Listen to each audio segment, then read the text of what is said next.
Okay, now we're live. Hello, everybody, and welcome to this first episode of Stress and Purpose in Life. My name is Stina Hillenfors, and I'm the host of this podcast. It's the first episode, and my aim for this podcast is to help people to find their purpose in life and also be free of stress and live a purposeful life. And today, my special guest is Basudhas Modak. I hope I pronounced it right. And she's the channel ambassador for South Africa for Technovation, and also committed to bring girls from disadvantaged communities into coding and app development. She's also a global woman. She's an Indian top 40 global woman of 2020, and also nominated to Mrs. International Glamour Goddess by Gaia. Is that right? That's amazing. Welcome to this first episode. And I'm amazed to have you here, and I also look forward to looking at you and hear what you have to say about your multi-passionate journey that you have been, and also the ups and downs in life. So I would like to hand it over to you, and briefly, if you can tell me more about who you are and a little bit about your background. Yes. Thank you, Stina, for this wonderful opportunity. It is, I think, the right time for us to deal and think about our stress and how it has affected us, all of us, the world over. So, before I go into depth about me, just to give you a little introduction, other than what Stina had already said, I consider myself as a lifelong learner and an educator. And because of the circumstance I am in, I also am a self appointed advocate for kids with invisible needs. And believe me, when I speak, after the 16 and a half years of journey, the doctors also ask me, Madam, do you think it is right? Are we going the right way? So, even though my profession is that of an engineer and an educator, I have spent enough time to speak for the voiceless, for the people, for the children who have not had the opportunity to speak, who have their thoughts in mind but are not able to narrow down their thoughts. And because of that, every single day as I speak to you now, I spend my time reading, learning, talking to other individuals who are going through the same journey as an adult, as a teen, or a mom of a young child, so that I learn from them how to deal, how to speak about the opportunities that we can create to make every individual successful, irrespective of the circumstances. And this is something I found that Stina's program, Stress and Purpose in Life, could connect with me, because if I would not have faced a traumatic and stressful experience in life, I would not have been speaking about it, inspiring people about it, and no one would have listened to me about it. So, the whole journey, however it may be, the positive thing is it has made me a better individual. Thank you for sharing. That's amazing. Yeah, we will go into that now, because I'm so curious about your life, because you said you had undergone a transformation for the last, I don't know if it's the last 5 years, but in 5 years you did a total transformation of your life. I guess that has to do something with your passion for children and your purpose of doing what you're doing. So can you please explain a little bit about that journey more specifically? What was that made the transformation possible for you? Thank you, Stina. This will take a little bit of a time, because this transformation that you're seeing 4 years back, which started, it is actually a journey of 16 and a half years. When my daughter was born, she is, and she still is, the most beautiful, kind, considerate, and loving child. But as all of us parents know, whether young or old, or who have had 6 or 12 kids also, being a parent itself is one of the most difficult experiences and things to do. You're never sure of yourself. But when we have special needs and disabilities hidden in that child, society expects the mother to take care of the child 24/7. Even for dealing with a normal child, we need a village. But where is that village? Where is that emotional support for a mother who is already having to deal with a child whom she is knowing for the first time? And also, added to that, the needs that she has absolutely no idea about. And that was for me a very traumatic experience as a mother. But it didn't stop only with me. I have a son who is just a year younger to my daughter. It affected him since he was 6 months, since he was barely able to tumble and just do stuff. It affected my relations with my husband. For 7 to 10 years, it took us just assimilating our thought, believing ourselves, and like I say, it is not a normal journey for any parent, isn't it? But having to mourn the loss of a child that is not catching or developmentally growing as compared to the peers, it is unexplainable for the parents and especially for the mother. Hmm. And the worst part is, we are harsh on ourselves. As a mom, as a mother, you'll understand, or even as a woman, we are continuously thinking that we have not finished this thing, we are not perfect enough. And when you throw a child into the mix, a child with invisible need, who is who does not like crowds, who my daughter started walking in 2.5. So this first 2.5 years of her life, we tried all sorts of therapy, and this is working, that is not working. So that thing that just built up into me, and it, I won't say I was depressed. I was looking for answers which was not available anywhere. Hmm. And as a mom, I found that I was continuously judged by every parent for the way I was parenting. Oh, her child is lying on the floor and crying. They could not understand that it is not a normal tantrum. It is something that the child is living off steam. The child has no control about what that person is doing. But I had to face, why is she doing like that? Why are you not doing something about it? Why are you not going out to a parties? Why can't you stay late and enjoy till 12 o'clock at night? Why do you have a fixed time for your child to go to sleep? Because even today, she's 16.5 years old now.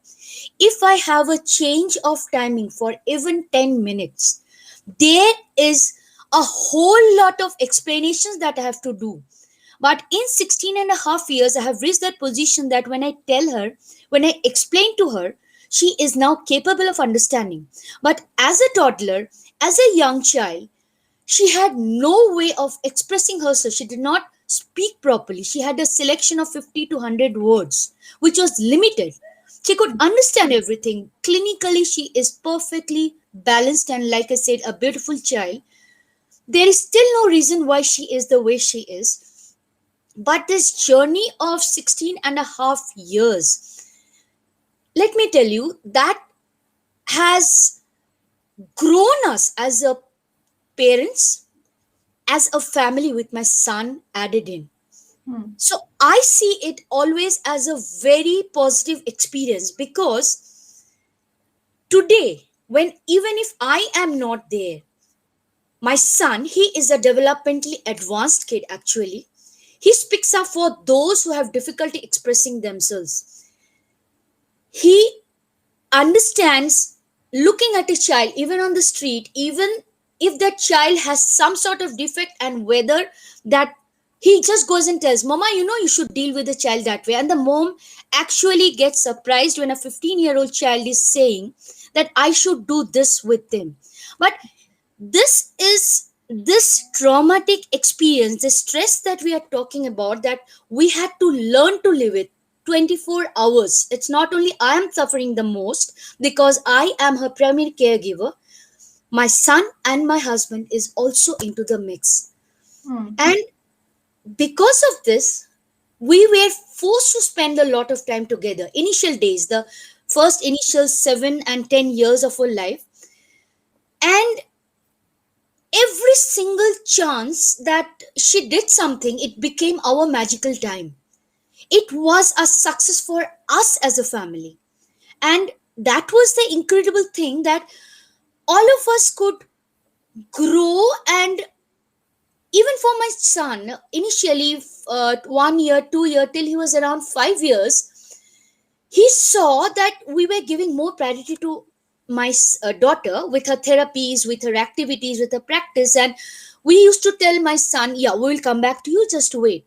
So that transition, that first 6 years of my son's life, was also a transition for him to become a better individual. He had to keep on learning that why is she needing more attention in the house, being the elder one, and I am the younger one, why am I having the less attention? So that balancing out has grown every one of us into a bond that I don't think anything can break, and that center is our daughter as of today.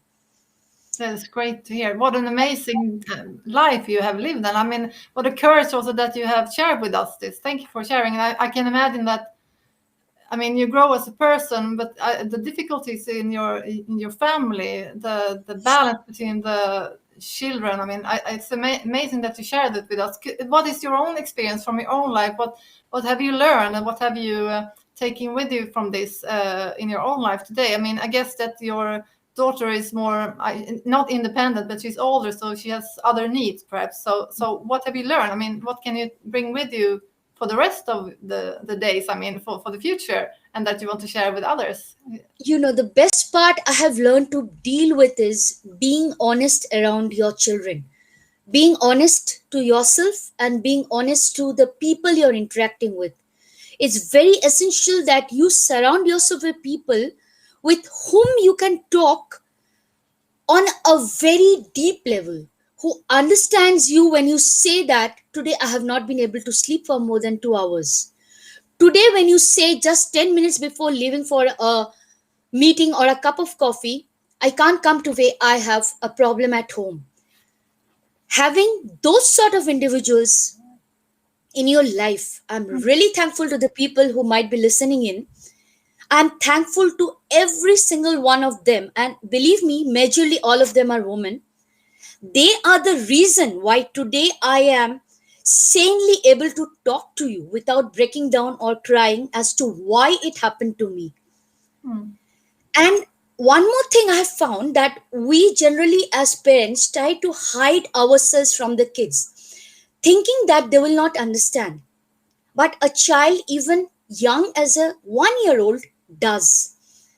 For me, the toughest part has been regulating the stress, my thoughts, my emotions, and not busting it out to my son. Understanding that, oh, he will understand. No, he will not understand. He wants to see a mother who is real, not a mother who is bottled up and bursting or shouting. That's not any single child, in under any circumstance. No child wants that sort of situation. So where do you get that energy then? I mean, this is it had taken a lot of energy for you, right? So where do you get the energy to follow through with this and to manage your stress? Because I mean, it could be a very stressful It is, like I said, the life. first 7 to 10 years were very stressful, but now what I do is I stick to two things. One is positive self talk, and the other one is meditation. I am a member of SGI and I chant for hours Namme Ho Renge Kyo, and it does give me a very balanced state of mind every single time. It has been a wonderful thing for me, that I have the confidence now to tell my child that no, I am not feeling well today. I need some off time. I will not work. I will not do the dishes. Someone else should do it for me. Asking this thing for myself and not being a mom 24/7. That has come to me because of the self talk, or else it would not have been possible for me. Because I mean, I'm curious, because I mean, life-changing experiences like experience, right? Sorry, I didn't hear you, Here's Tina. something in the background. Okay. So Yeah. life-changing experience is, of course, life-changing experiences for you. It's obvious. I mean, it has your life would have been different if you had another opportunity with your family, right? So I'm curious because you told me, or you when we had the conversation before this interview, that I quote that I had none, so I became one. You wrote it down when you talked about your family. Can you explain what you mean by that? Is that what you mean with this meaning with meditation and self-talk, or is it something else No, included in that? meditation and self-talk set me on a journey to be there for other moms. And like I was telling you before, it 4 years back, it was actually a coincidence. I'm one of the top 8 finalists of the Mrs. Johannesburg competition. Yeah. So that time we had recently shifted to South Africa. I had a look at how the condition is similar to me back in India and in South Africa. The moms are dealing with the same situations that I was struggling for once. Mm. And that made me realize that why don't I set up a support group for moms? It started actually as it was a WhatsApp group. It started almost 3 years back now, where we used to talk. Someone needed food, we delivered the food. Someone needed someone to talk to because they had some domestic problem at home. It was just an informal listening moms group. But when the COVID lockdown happened in South Africa, we started involving. We found a absolutely sudden goal in life, like not only the food passes going to meet them because we couldn't because of the lockdown. We talked to the mom for hours and found out, because many of them had lost their job, how we can reskill them. So with the COVID lockdown, we started looking for opportunities for reskilling those mom. That was last year. Yeah. And this year we are working with severely disabled kids and trying to get them into integrate them into society, which is still very less as of now in South Africa. The opportunities are there, the laws are there, but there are not individuals like you and me who are going to take the dialogue forward and say and push, let us do it. And Okay. like I said, for a mom to come out of the comfort zone, it took me 16 years. I have to now push that moms to come out of the comfort zone because I know how it feels. So it has given me a vision and purpose in life to do whatever I have been doing for the last 4 years.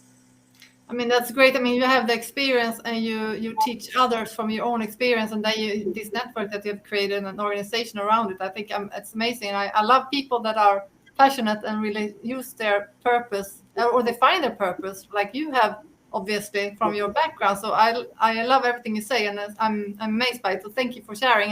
And I was like, what were you talking about this? You had like an app development for children and everything. Can you say something about what are the next steps in that? Procedure? Is it something that you don't want to share with us, or is it something that you don't know, or is it No, something that you? absolutely. No, this is wonderful. These app developments that are being done are absolutely community based. These children come from a very disabled community where disadvantaged and disabled, I won't say only disabled, where they have no access to even a laptop, or where there are no generation of learners for the whole locality where they are staying. So means if you see the transformation, means I should have bought some girl on today. 6 months back, that girl who was afraid of pressing a key down on the laptop, now they say, ma'am, I am going to join one more app lesson. Ma'am, I have got this person who is interested in coding. How do we go about that? We have got through something on internet. Hmm. Just in a period of 6 months. It started in November and in March, April we went. Even for the first time, there have been some domestic women's kids. So I'm just telling you specifically about the background, who have reached the semi-final of our World Summit this year. And it is incredible, not only because the app is being done, because there are Ericsson engineers, we have staff who are working as for the CSR activities and who are helping these girls. the confidence level that they speak with, that we will. That's the work done. Means when a 14-year-old girl is telling to you, madam, we are going to stick to science and technology when I go over tomorrow, there's nothing for me to do. That was the vision I set out with. I was helpless. I had no one to look forward to, no one to fall back and support. We had only my family to fall for each other. Now at least the girls can say that yes, someone shared their vision is going to push them. That's amazing. So great. I mean, is it something else you want to share? I mean, you make the remarkable journey yourself also. Is it something else you think that the people would like to learn about? I mean, if you put three key aspects of your experience that you would like to highlight from this, I mean, is it something that you can bring to other people? I mean, we've been talking about it, but just specifically about just this, how it go from your own family history and everything around your family, and to go to doing this app development. What were the journey to choose that specific area? Is it has to do with You your know work? what? Just This is actually something that shook me when the lockdown happened. It was a quote I always keep telling my son and Michael. Over the years, I have kept on saying that, but it is, as of today, an incredible reality. Don't ever wait for things to get easier, simpler, or better. Life will always be complicated. Learn to be happy right now where you are in. Or else, you don't know. As I'm speaking to, I'm running out of time. I might be dead once the meeting is over. Live the moment, be like a child always. And like I said, if you keep on learning, there is always an opportunity right in front of you. That's the only way to be alive. I agree totally with you. And I have another question now. It's about the final question. It's a quite big question because I mean you're talking about it for 20 minutes now. But what do you see for the future for you, and also today? How do you specify the meaning of life for you right at this moment, and also for the future? Do you have like a vision, or do you have goals that you have set, or is it just specific? Okay, I'm living a life as I do right now, or is it something that you like have specified for us? See, as an engineer, when I was an engineer and a young one, I had huge ambitions of doing lots of things in life which were more materialistic. But life has shown me that what our goals and visions are, it's already something predefined. We cannot define it. We can say anything, but we cannot define it. So, right now, my purpose in life is just to be simply happy and be a contributing member of society. Be that contribution emotionally, be that contribution financially, or be that contribution just as a support to a some mom who is in the same situation that I was in 16 and a half years back. That is where I visualize myself as long as I'm alive. That's amazing. Perfect. Very good define, Basudha. I love it. So great. I enjoyed this discussion with you.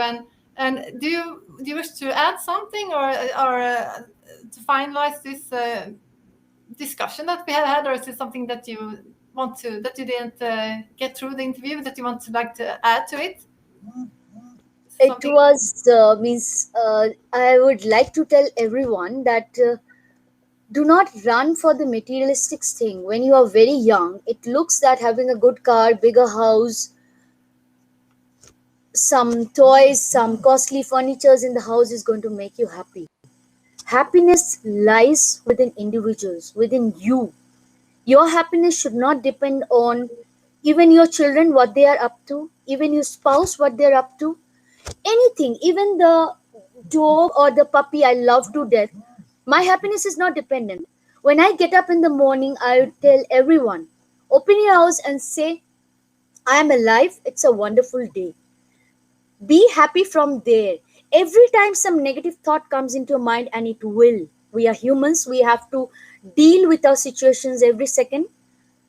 If you start the day happy, you will deal with happiness always. You will never be sad. Be the choose to be happy.